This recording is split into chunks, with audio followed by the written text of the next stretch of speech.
एक बार एक गांव में झूरी नाम का एक किसान रहता था। उसके दो बैल थे, हीरा और मोती। दोनों ही बैल हट्टे कट्टे वो बलशाली थे।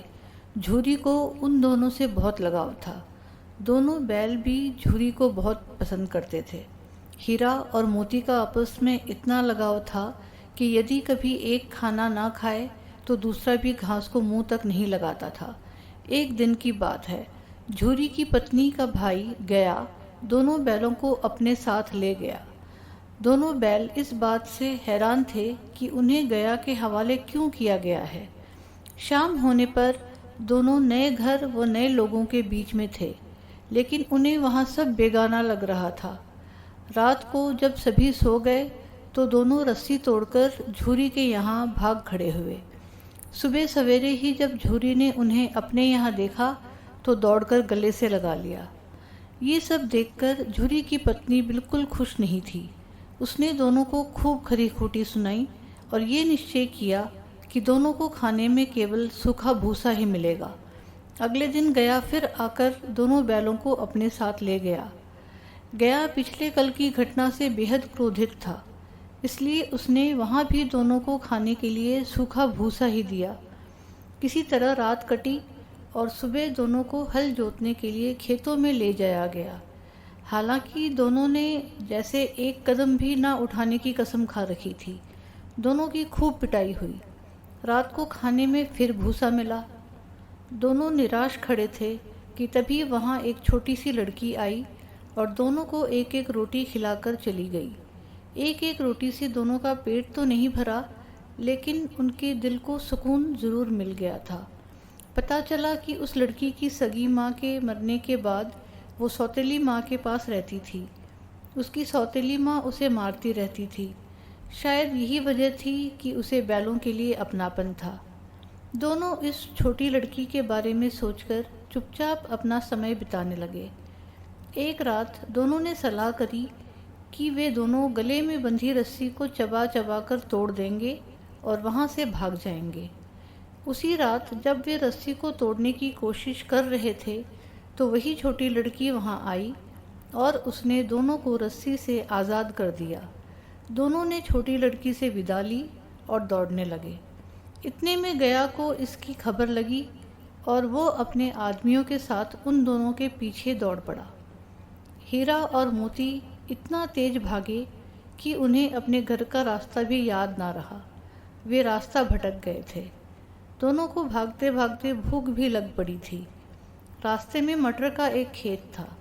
दोनों ने वहाँ जाकर जमकर मटर खाए।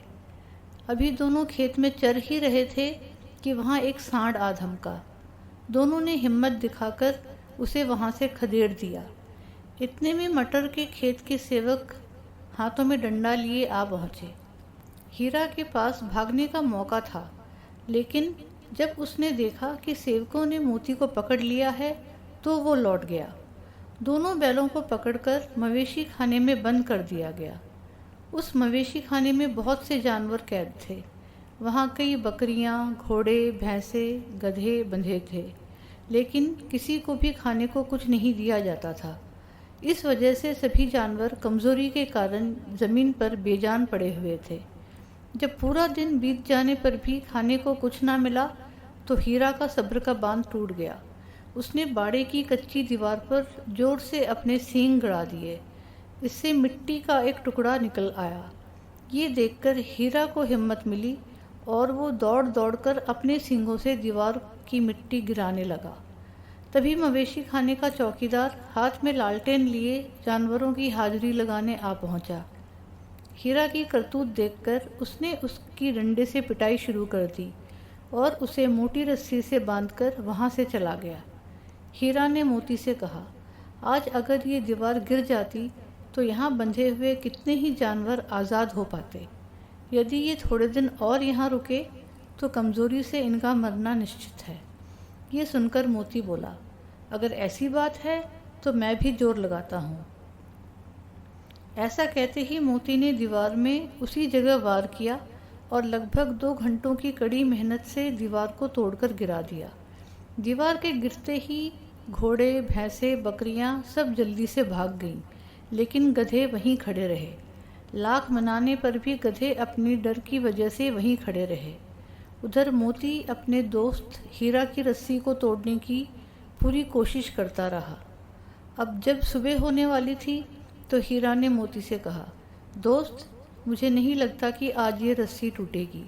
तुम यहाँ से भाग जाओ, वरना सबको पता चल जाएगा कि ये सब तुमने ही किया है। मुझे यहीं छोड़कर तुम चले जाओ। ये सुनकर मोती की आंखों में आंसू आ गए। वो हीरा से बोला, मित्र, मैं इतना स्वार्थी नहीं हूँ कि मुश्किल के समय मैं तुम्हें छोड़कर चला जाऊँ। मैं मरते दम तक तुम्हारे साथ ही रहूँगा। मुझे हर अपराध की सज़ा स्वीकार है। कम से कम इन जानवरों की जान बचाने का आशीर्वाद तो मिलेगा। इतना कहकर मोती ने गधों को सींग मारकर बाड़े से भगा दिया और स्वयं हीरा के पास आकर सो गया। सुबह होते ही चौकीदार, मुंशी व अन्य सेवकों को जब इसकी भनक लगी तो मोती की खूब मरम्मत हुई और उसे भी मोटी रस्सी से बांध दिया गया। लगभग 1 हफ्ते तक दोनों वहीं बंधे रहे, लेकिन उन्हें खाने को कुछ नसीब नहीं हुआ। उन्हें केवल पानी ही पिलाया जाता। दोनों की हड्डियां निकल आई थीं।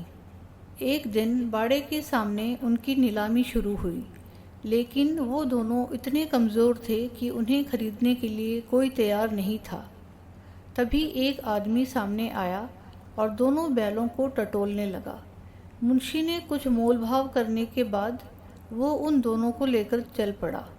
दोनों बैलों की नीलामी हो चुकी थी। हीरा और मोती इतने डरे हुए थे, उनसे चला भी नहीं जा रहा था, लेकिन डंडे के डर से बेचारे उस आदमी के साथ चलने लगे। सहसा दोनों को महसूस हुआ कि ये वही रास्ता है जहाँ से गया उन्हें ले गया था। वही खेत, वही रास्ता, वही कुआं तो है जहाँ पर वे हल जोतने आया करते थे। अब उनकी सारी थकान दूर होने लगी और वो दोनों तेज तेज चलने लगे। जैसे ही उन्हें अपना घर और अपने बांधे जाने की जगह दिखाई दी, दोनों भागकर उस ओर चल दिए। द्वार पर झूरी बैठा हुआ था। जैसे ही उसने दोनों बैलों को देखा, उसने उन्हें गले से लगा लिया। दोनों बैलों की आंखों में आंसू आ गए। तभी वो आदमी वहाँ बैलों के पीछे पीछे पहुँच गया और उसने दोनों बैलों की रस्सियाँ पकड़ ली। झूरी बोला, ये मेरे बैल हैं। आदमी ने कहा, मैंने इन्हें मवेशी खाने की नीलामी से खरीदा है। झूरी तपाक से बोला, मेरे बैलों को बेचने का हक किसी को नहीं है। अगर मैं इन्हें बेचूंगा तभी ये बिकेंगे। आदमी ने जवाब दिया, मैं थाने में जाकर रपट दर्ज करवाता हूँ। झूरी बोला, ये मेरे बैल हैं।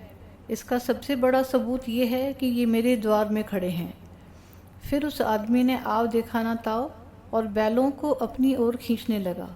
तब दोनों बैलों ने उसे भी अपनी सींगों से खदेड़ दिया और गांव से दूर भगा दिया। इतनी देर में दोनों बैलों के लिए भूसा, दाना और चारा भर दिया गया। हीरा और मोती दोनों मिलकर चारा खाने लगे। झूरी साथ में खड़ा उन्हें सहला रहा था। तभी झूरी की पत्नी भी अंदर से आई और उसने दोनों बैलों के माथे चूम लिए और खूब प्यार दिया।